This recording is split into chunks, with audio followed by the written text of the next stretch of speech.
देखिए, यहाँ की जनता अपने भविष्य को लेकर के और अपने जीवन में खुशहाली लाने के लिए और उनको पता है लोकतंत्र में एक वोट उनके जीवन में बदलाव लाने का काम करेगा। इसलिए कोई डराए धमकाए गाली गलौज करे लोग रुकने वाले नहीं हैं। पहले भी इन्होंने कई बार प्रयास किया इस तरह का, लेकिन इस बार ये जनता का चुनाव बन गया है। हम राजीव राय जी पार्टी को जनता ने पीछे छोड़ दिया है। जनता ने खुद अपने हाथ में चुनाव ले लिया है। भारतीय जनता पार्टी हर जगह हार रही है। आपने बार-बार पीडीए का नारा, लेकिन उसके बावजूद भी जो बीजेपी हो या प्रधानमंत्री वो आरक्षण को लेकर अलग बयान दिया करते हैं। देखिए, आरक्षण को अगर किसी ने छेड़ा है और ख़त्म किया है तो वो भारतीय जनता पार्टी है। उन्होंने पिछड़ों का, दलितों का, आदिवासियों का आरक्षण छीन लिया। और ये जो तमाम, चाहे वो आपके घोसी वाले प्रत्याशी हों, काशी वाले प्रत्याशी हों, इन्होंने सब ने आरक्षण छीना है। बीजेपी के जितने प्रत्याशी हैं जो पहले मेरिट में, जनरल में पिछड़े, दलित और आदिवासी के बच्चे आ जाते थे, इन्होंने अपने सेक्शन में उनको रोक करके इन्होंने सही मायने में पिछड़े, दलित और आदिवासियों के आरक्षण के साथ खिलवाड़ की है। नारद राय ने घोसी में कहा है कि गाजीपुर, मऊ और बलिया तीनों सीटों पे 3 दिनों में समाजवादी पार्टी की 13 ही कर दूंगा। क्या कहेंगे उनके बयान को लेकर? 13 दिन बाद होती है। कहें समय बहुत कम। ना 13 दिन बाद होती है। जिस दिन स्टेटमेंट दिया है उसके 13 दिन बाद देखना किसकी 13वीं होती है। किसको गाली दे रहे हैं? ये गालीबाजों की लोकतंत्र में कहीं जगह नहीं है। जनता अपना वोट अपने विवेक से, अपनी समझ से डालेगा। और ये गालीबाज लोग, ये दल बदलू लोग, स्वार्थी लोग, धोखेबाज लोग, इनका कोई चरित्र नहीं है। इनका चरित्र केवल स्वार्थ है।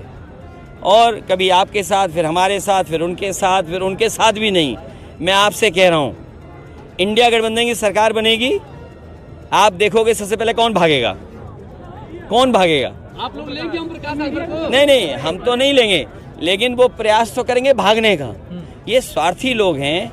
इस बार जनता ने मन बना लिया है, कैसे कोई भी स्वार्थी लोगों को मौका नहीं मिलने जा रहा है। योगी जी कह रहे हैं कि आरक्षण इंडिया गठबंधन समाप्त करने वाला है और धर्म के आधार पर मुस्लिमों को देगा।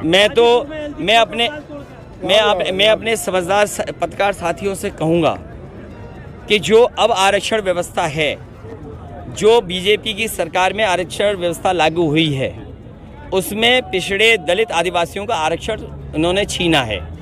और जो 50% स्लॉट है जिसमें अगड़े EWS हैं, तो अगर हम EWS को निकाल दें, जो 40% का ब्लॉक है उसमें धर्म है, तो आप सोचिए अगर 40% जो ऊपर वाला आरक्षण है, अगर पहले वाली आरक्षण व्यवस्था होती तो इसमें पिछड़े, दलित और आदिवासियों के बच्चे भी आते।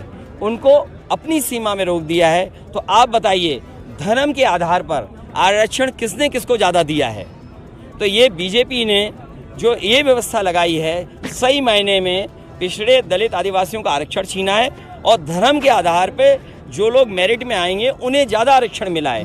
तो जो लड़ाई है वो लड़ाई है कि जो आबादी में ज़्यादा हैं उनको आरक्षण कम मिल रहा है, और जो आबादी में कम है उन्हें आरक्षण ज़्यादा मिल रहा है। घोसी सीट पे भूमिहार और राजभर जो चल रहा है मामला, इस पर क्या कहेंगे पॉलिटिक्स पे? क्या कहेंगे? अरे इन PM, CM, राज्यपाल, मंत्री और कई उपमंत्री, गृह मंत्री और बिजली मंत्री, तमाम मंत्री हैं। अच्छा, बिजली मंत्री से पूछो, पूरा प्रदेश अंधेरे में है। अरे सुनिए, पूरा प्रदेश अंधेरे में है। और मैं आपको बता के जा रहा हूँ, क्योंकि ये चुनाव इन्होंने गर्मी में कराया। गर्मी में प्रेस को परेशान किया, हमें किया, जनता को किया।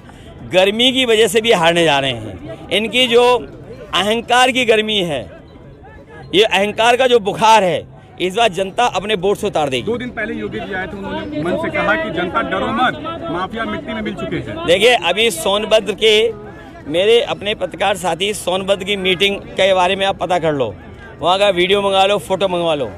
सब माफिया उत्तर प्रदेश के उनके मंच पे थे। और सुनने में तो आ रहा है कि सब माफियाओं को बनारस, काशी लोकसभा में जिम्मेदारी दी गई है कि जाइए वोट बटोरिए कुछ बांटिए फिर वोट बटोरिए। सर माफिया कौन है? इशारा किधर है आपका? आपको सब पता है। मैं फिर कहता हूं कि सरकार को एक लंबी सूची जारी करनी चाहिए माफियाओं की।